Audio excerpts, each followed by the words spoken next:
Where do we start when we think about manifesting? Well, let's cover that topic, manifesting for beginners. So, when it comes to manifesting, being right at the beginning of your manifesting journey, your heart, your soul may crave that really big thing, the big house, the exciting big job, the big holiday. And our critical mind, our judgmental mind, wants to analyze and start to bring in that limiting beliefs about, oh, that's going to take a lot of hard work. What we need to do is to push that aside and to start building your manifesting muscle, the certainty and the belief that manifesting works. We build this muscle by playing with the manifesting for beginners kind of energy. We want to manifest things that are nonsensical so that when they do appear, you start to build that certainty like manifesting does work. So if we think about nonsensical things, for me, I'm always practicing and playing with the energy of manifesting the good car park. My four daughters, they were used to be all at three different schools at one point. There, it's for kinder, primary school, high school, and I would manifest in the good car park at each and every single one of those locations, so that at 3:30, life was a lot easier. uh, Other items that you can start to manifest and play with is finding coins. Something so simple as finding a coin is like, oh, okay, manifesting is working. You can start to manifest things in like buttons, feathers. Feathers is a fantastic one. The spirit world and the universe will put those at your feet really easily as evidence that your manifesting is working. You could also manifest in things like seeing the repetitive number. You could start manifesting in seeing white butterflies, something that's small and nonsensical that starts to build that certainty like, oh, I get what I want. Now, the people around you might think that you're absolutely crazy when you start to notice the feathers. I've just been on a walk with a friend and she's like, oh, do you think we can manifest a feather? And then, like, two or three steps in, I was like, oh. And the other walkers are like, okay. But that's exactly the energy that you want to play in, is the enthusiasm and the playfulness of you can have what you want. Now, if that critical, judgmental, ego kind of part of your mind says, there's a whole facial expression there, but like, can I really expect this to work, Claire? Can I really have what I want? You need to stop this video now. You need to grab your journal and you really need to give that critical part a voice. Give it a voice and to work out why. Where is this coming from? Is this judgments from dad's side of the family, mum's side of the family? Someone at work said that I couldn't have what I want. Where is this judgment, this critical part coming from? Because I can guarantee 90% of it's probably not even yours. You've probably taken on board the conditioning from other people or the ideas from other people. And we need to strip that, because as you are having this spiritual awakening, as you start to build your awareness with manifesting, more and more unbelievable things will start showing up.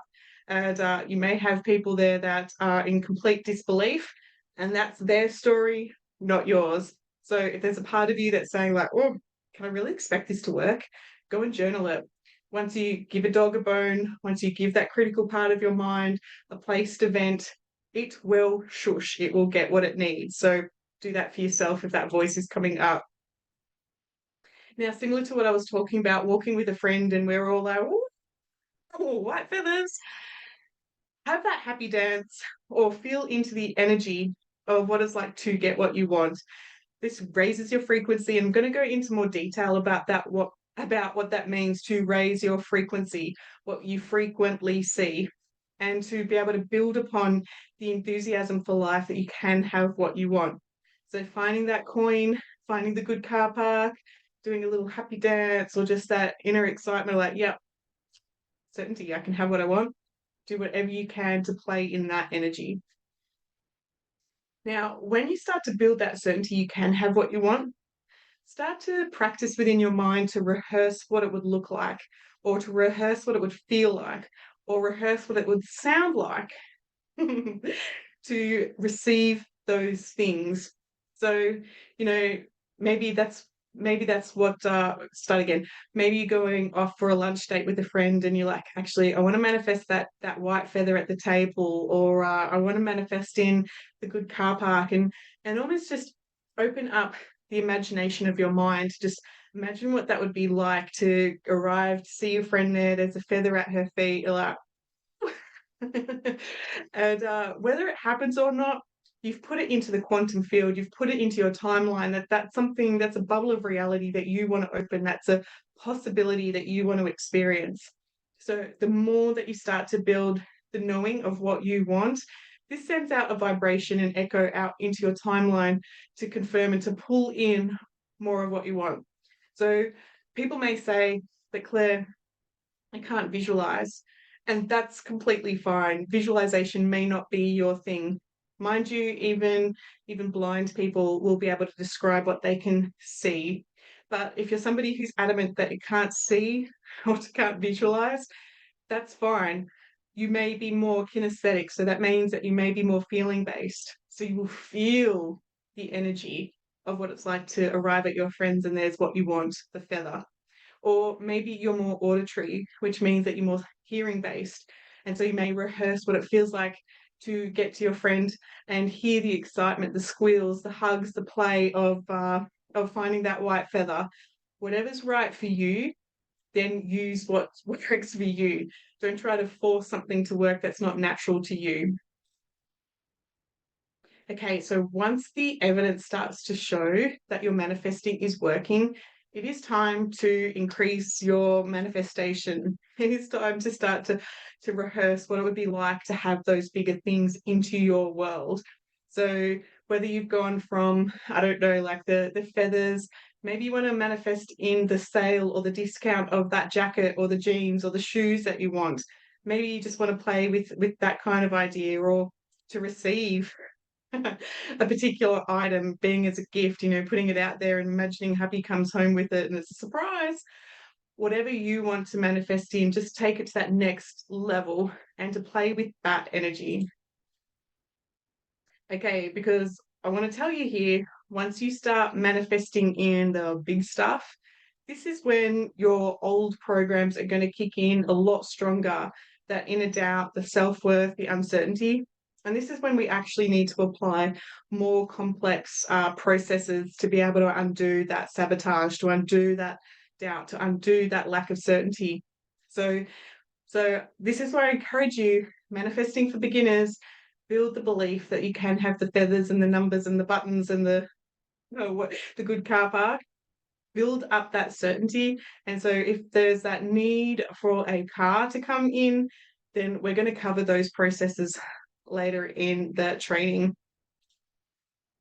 I want to point out that manifesting for beginners, it is far easier to manifest in experiences and material items than it is to manifest cash. A lot of times people will come to me at the beginning of their manifesting journey, and I always ask them to fill out their goals. What are we working towards?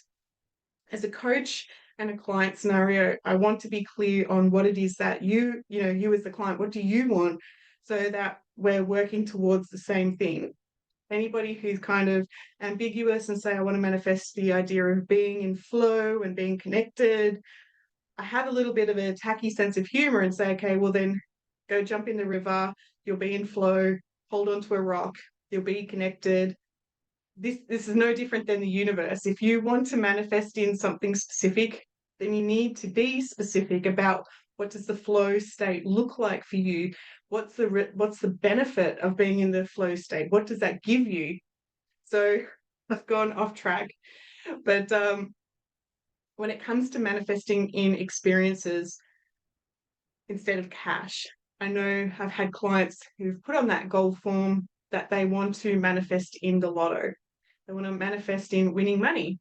And that's completely fine.